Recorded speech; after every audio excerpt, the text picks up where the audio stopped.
Hello दोस्तों स्वागत है आपका अपने यूट्यूब चैनल यमटी वाला पे। आज हम क्लास 9th के मैथ प्रश्नावली 1.2 को शुरू करेंगे। जैसा कि आप देख रहे हैं प्रश्न नंबर 1 में हमें इसमें सत्य और असत्य बताना है। पहला हमें दिख रहा होगा कि प्रत्येक अपरिमेय संख्या एक वास्तविक संख्या होती है। हम प्रत्येक अपरिमेय संख्या वास्तविक संख्या किसे कहते हैं?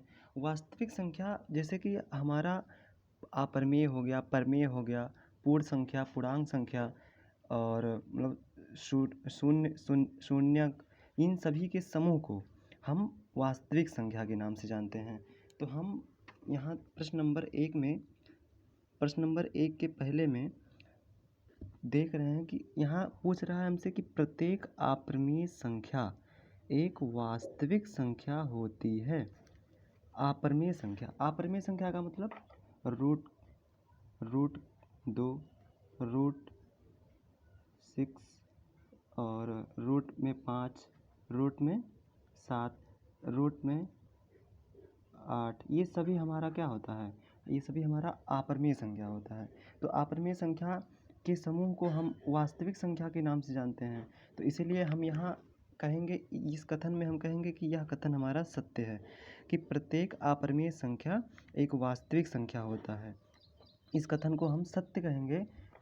क्यों कहेंगे? क्योंकि अपरिमेय संख्या का ही समूह वास्तविक संख्या के नाम से जाना जाता है।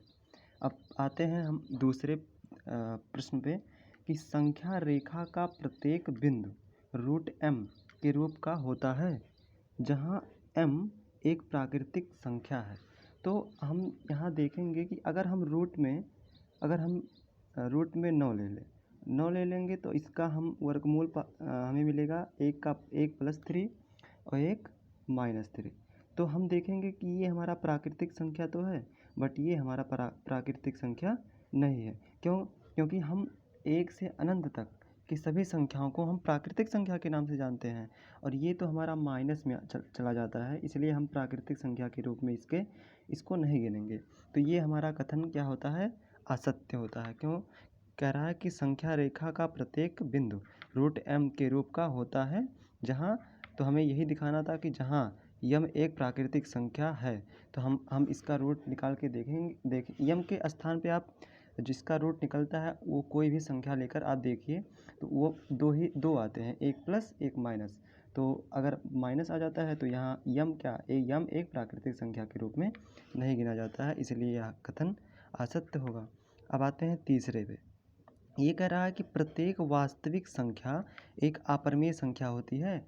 अब ये भी कथन असत्य होगा। क्यों? क्योंकि वास्तविक संख्या हम प्रत्येक वास्तविक संख्या, जैसे कि हम प्राकृतिक संख्या के समूह को वास्तविक संख्या के नाम से जानते हैं, तो प्राकृतिक संख्या जैसे 3, 4, 5, 10 कई प्रकार के होते हैं। तो अब हम इसको अपरिमेय थोड़ी ना कहेंगे। ये अपरिमेय संख्या कैसे हो सकता? अपरिमेय संख्या नहीं होगा, क्योंकि अपरिमेय संख्या क्या आता है? रूट 2, रूट 5, ये सब जो रूट में आते हैं वो अपरिमेय संख्या होती हैं।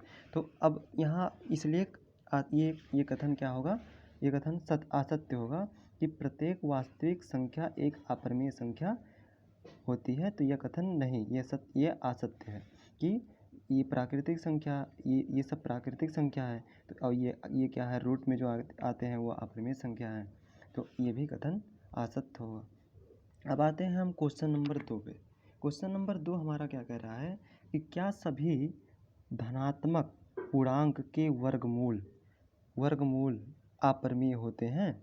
यदि नहीं, हमें क्वेश्चन में ही बता दिया है कि यह कथन असत्य है, यह कथन नहीं होता है। तो हमें सिर्फ दिखाना है कि ये कैसे नहीं होता है, एक उदाहरण देके। और यहाँ बोला गया है कि वर्गमूल का उदाहरण दीजिए जो एक अपरिमेय संख्या है। हमें अपरिमेय संख्या का एक उदाहरण लेना है और यहाँ बोला गया है कि पूर्णांक की वर्गमूल, ऐसा हमें एक उदाहरण लेना है जिसका हमें वर्गमूल निकले। तो हम ले लेते हैं यहाँ पे ले लेते हैं हम 16। अगर 16 का हम वर्गमूल निकालेंगे तो एक आएगा हमारा प्लस का 4 और एक आएगा हमारा माइनस का 4। अब यहाँ कह रहा था कि क्या सभी धनात्मक पूर्णांक के वर्गमूल अपरिमेय हमें यही बताना था कि क्या अपरिमेय होते हैं इसके वर्गमूल। तो हम ये धनात्मक पूर्णांक लिए और इसका वर्गमूल निकालें तो ये हमारा परिमेय आता है और ये तो मतलब परिमेय अपरिमेय अपरिमेय में नहीं गिना जा सकता। ये हमारा हमें यही सिर्फ बताना है कि ये अपरिमेय नहीं आता। ये हमने एक उदाहरण देके आपको समझा दिया है, यही आप उदाहरण दे सकते हैं। और यहाँ लिख सकते हैं कि नहीं किसी भी पूर्णांक के वर्गमूल अपरिमेय संख्या में नहीं आते हैं। अब आते हैं हम तीसरे प्रश्न पे। तीसरा प्रश्न हमारा क्या है? तीसरा प्रश्न हमें है कि दिखाइए कि संख्या रेखा पर √5 को किस प्रकार निरूपित किया जा सकता है। हमें संख्या रेखा पर √5 को दिखाना है। तो आइए हम संख्या रेखा पर √5 को दिखाते हैं। हमें एक स्केल की सहायता से हम इसको अंडरलाइन करते हैं। हम यहाँ 10 तक खींचेंगे, इस रेखा को हम 10 तक खींचेंगे और हम यहाँ एक सेंटीमीटर का हम यहाँ बॉक्स बनाएंगे। एक सेंटीमीटर पे हम यहाँ बॉक्स बनाते जाते हैं। एक सेंटीमीटर का हमें बॉक्स बनाना है। अब यहाँ देखिए दिया है यहाँ कितना √5। तो हम यहाँ 5 से स्टार्ट करेंगे कि -5 -4 -3 -2 -1 0। अब 1 2 3 4 5 मतलब 5 तक हो गया हमारा। अब हम स्केल की सहायता से जो हम ये हमारा 0 है, यहाँ से हम 1 सेंटीमीटर यहाँ तक 1 सेंटीमीटर जाएंगे और फिर 1 सेंटीमीटर से हम ऊपर लाइन एक खींचेंगे यहाँ से 1 सेंटीमीटर तक। 1 ही सेंटीमीटर हमें ऊपर खींचना है, 1 सेंटीमीटर।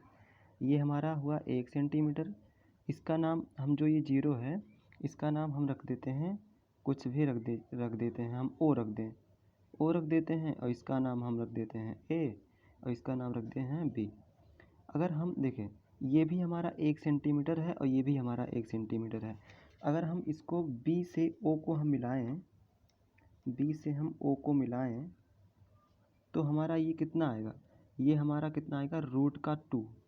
ये हमारा रूट में 2 आएगा। क्यों? क्योंकि अगर हम पाइथागोरस प्रमेय से देखें कि अगर OB बराबर क्या होता है रूट में इसका स्क्वायर इसका वर्ग OA का वर्ग OA कितना है 1, तो 1 का वर्ग प्लस AB कितना है तो 1 का वर्ग, यानी ये आया हमारा 1 का वर्ग 1 + 1 या बराबर √2। तो यह हमारा 2 आता है। अब इसी तरीके से हम ऐसे क्रॉस करके एक यहाँ से B से 1 सेंटीमीटर का फिर हम रेखा खींचेंगे तो फिर हम इसको कोई नाम दे देते हैं, मान लो C दे देते हैं। अब फिर यहाँ C से फिर O से मिलाएंगे। जब C को O से मिलाएंगे, जब हम C से O को मिलाएंगे तो हमारा ये जो रेखा OC हमें मिलेगा, ये √3 मिलेगा। कैसे जैसे हम इसको 1 सेंटीमीटर खींचे हैं तो 1 सेंटीमीटर ये। अब OC का अगर हम निकालें यहाँ OC का पाइथागोरस प्रमेय से, तो ये 1 सेंटीमीटर ये और ये हमारा √2 1 का स्क्वायर और प्लस √2 का स्क्वायर।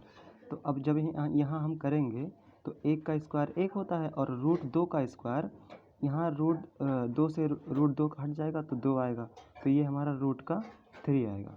तो √3 देखो ये हमारा जो रेखा OC आएगा ये √3 आएगा। इसे हम थोड़ा बड़ा नहीं इसलिए नहीं लिख रहे हैं क्योंकि अभी हमारा यहाँ थोड़ा दिक्कत हो जाएगा। फिर हम यहाँ C से 1 सेंटीमीटर हम फिर एक रेखा खींचते हैं, एक रेखा खींचेंगे और फिर इसका नाम हम रख देते हैं D। अब D को फिर हम O से मिलाएंगे, D को O से हम फिर मिलाते हैं। हम तब तक ऐसे करते रहेंगे जब तक हमारा √5 नहीं मिल जाता। तो अब हमारा ये मिलेगा √4। अब फिर हम अब आप जान ही गए होंगे ये 1 सेंटीमीटर है, ये √3 है, फिर इसका वर्ग करेंगे तो √4 ही आएगा। और फिर हम 1 सेंटीमीटर का रेखा फिर यहाँ खींचेंगे ऐसे तिरछा करके। 1 सेंटीमीटर का खींचेंगे और फिर ओ से इसका नाम ई रख देते हैं और फिर ई से ओ को फिर मिला देंगे। तो ये हमारा 1 सेंटीमीटर, ये √4, तो ये हमारा रूट का 5 आ जाएगा। अब हमारा रूट का 5 आ चुका है। अब हम यहीं इसको रोक देंगे और फिर हम एक लंगड़ा प्रकार की सहायता से हमें चाप लगाना होगा। हम लंगड़ा प्रकार सेट कर लेते हैं।